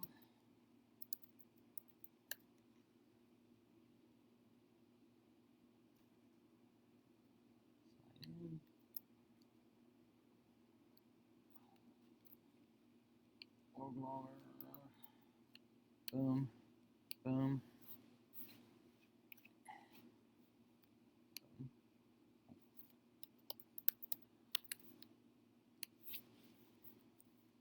And go to books.google.com as soon as it loads.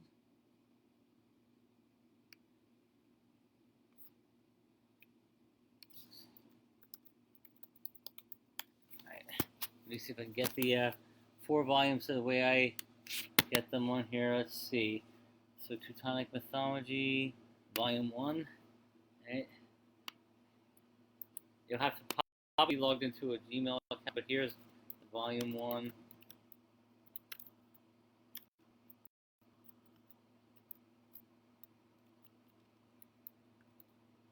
Look at this over here.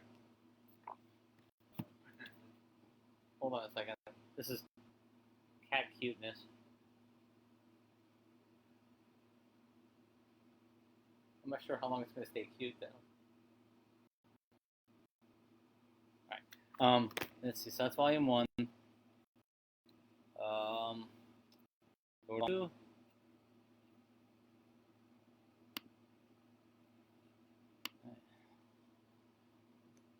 Mythology, Volume 2.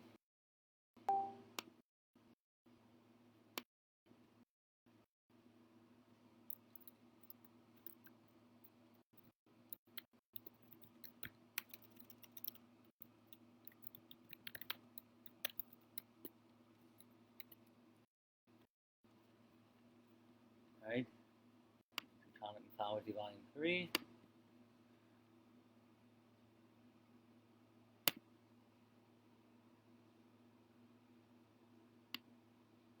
Open up. Okay.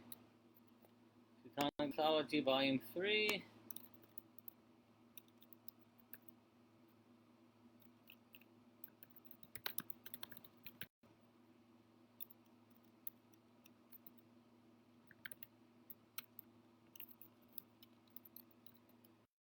And Teutonic Mythology, Volume 4.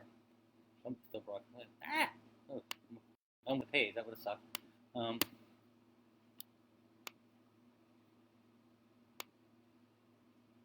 need Volume 4. Teutonic Mythology, Volume 4.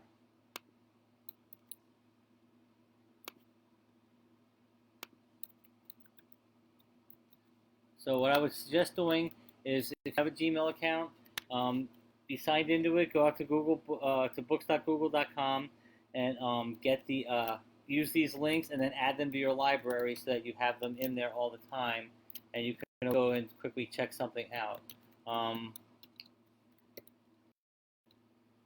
Another book I would like to suggest to people. I'm going to see if they actually have it on Google Books.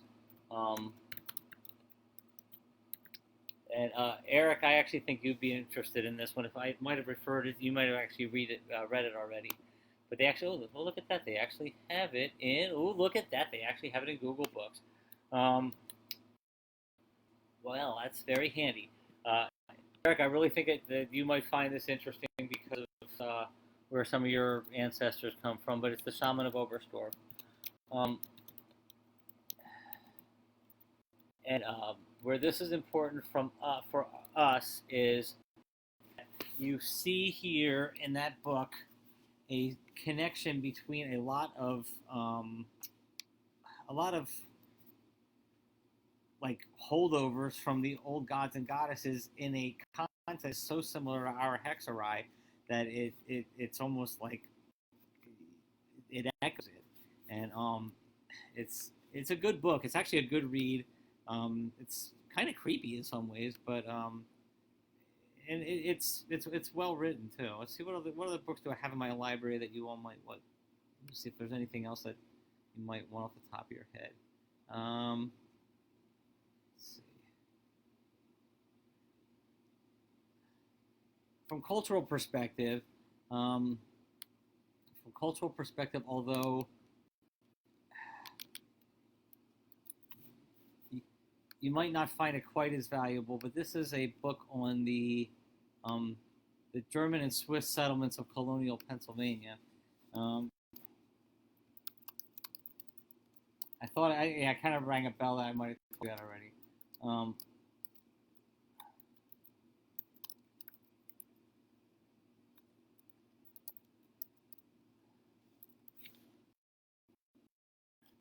Let's see what else I got in the library here.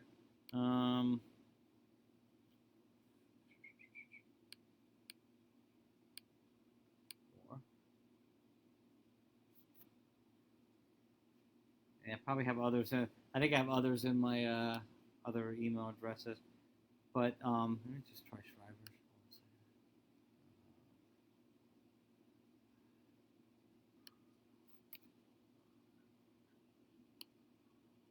Shriver at urglaawe.org.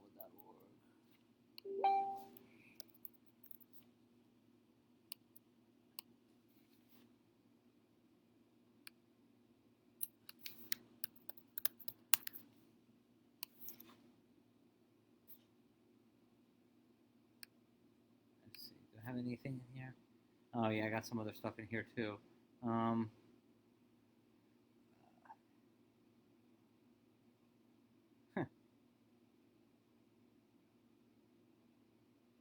Brewing and liquor interests of German propaganda hearings. I don't know how that one got in there.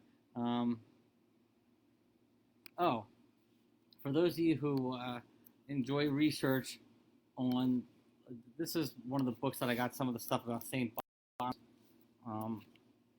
It was this, and that's how we got some of the gods and goddesses whose names have been forgotten. The sequel to the conversion of the Teutonic race.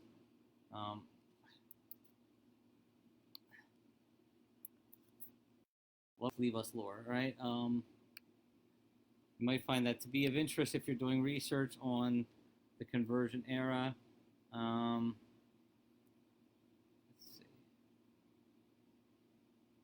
And I think that probably covers most of it. Let's see. Oh, wait. Oh, yeah. Okay. Don't remember exactly the seven Swabians and other German folk tales. This is another book you might find to be of interest, the seven Swabians.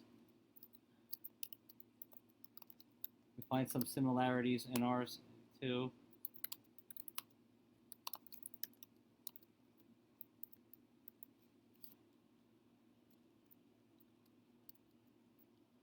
Somewhere I had that Silesian folktale book.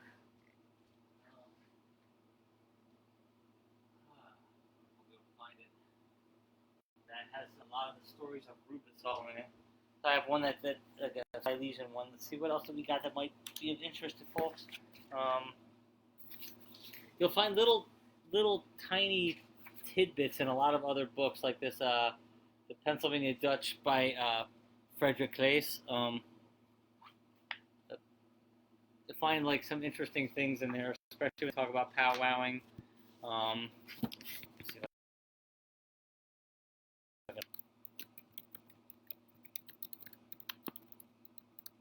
wonder if they have that on Google Books. Let's find out.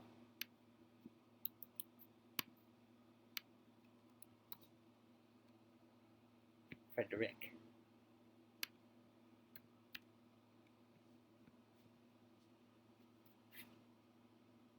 Oh, I don't know about that, but it sounds something else. I mean, let's see, something else that refers to it. Oh, the seed of a nation. Ooh, okay, this might be a whole new book here. All right. The history of Pennsylvania. I'm gonna post this into the group, even though I never heard of this book before. The history of Pennsylvania. Oh yeah, yeah. I'll post that in there a second. I don't know if that's on Google Books, Michelle, but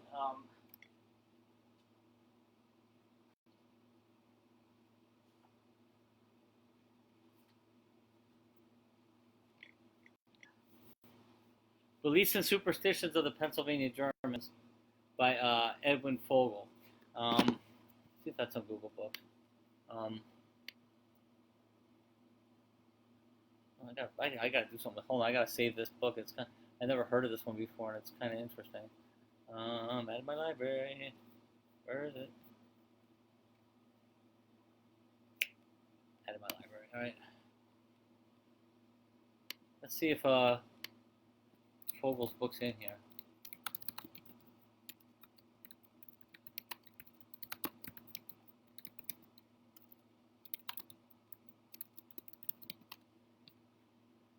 It looks like it is. So look at that. All right. Okay, this actually is a very useful book.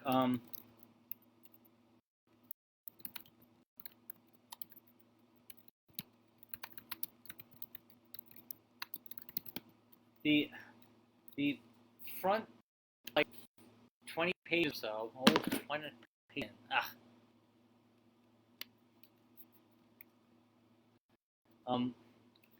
Are very useful because they actually do connect some mundane practices within the culture to the old gods and goddesses. That's where that's one of the books where you get information about like cattle driving days, the auspicious for why the wedding days being Tuesday and Thursday, and how that relates to Duno and Tsiu.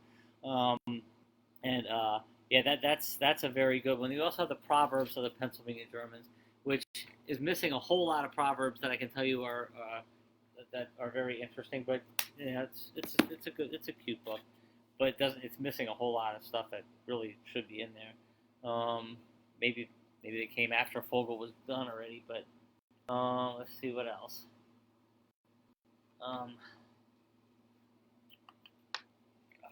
Something else here. So those are some books that could give you a good start. I feel like I'm missing something. What's the guy's name? Stout?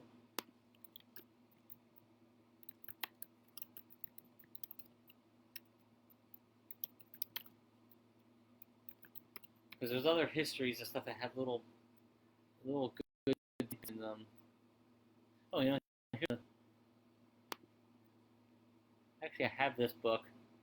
I've gotten some stuff out of it. It's not hugely, but it's a nice read. It's a pleasant read.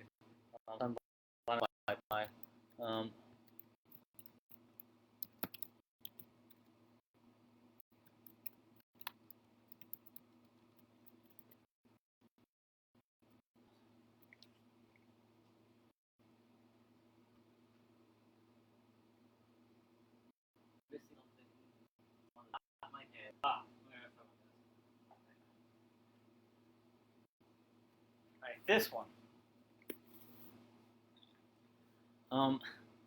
This is Cures, Signs, and Witchery. This is the one that I recently said that I wish we could have a watch party for the video that comes with, because it's yeah. Let's put it this way: I'm Deitch, and it kind of creeped me out to some degree because this is some old-fashioned, old-world hexerei magic that comes out of the mountains of West Virginia, and it's actually very informative. It's not necessarily directly related to the old deities per se, but you can definitely see the undercurrents from it. And you can definitely see some of the holdovers that turn up in Shaman of Overstore. So signs, cures, and witchery, and I think I actually heard back because I had messaged them about about that, and I think that they said that I have to contact somebody else. I don't know, because I have the DVD here somewhere, but where it is. And so does anybody else have any other questions? I mean,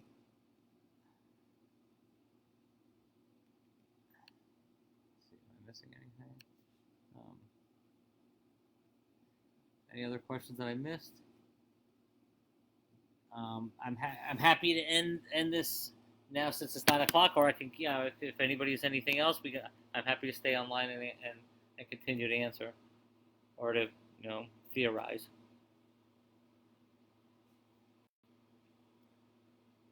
All right, so we had a book dump,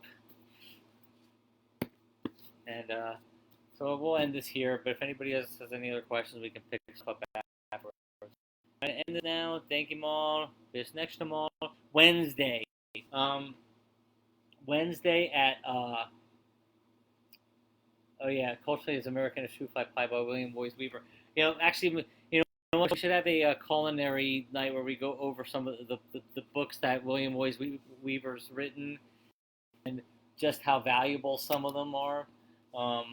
And so Wednesday is our Ziegdaag ritual. The event is in the events section of the main of a group.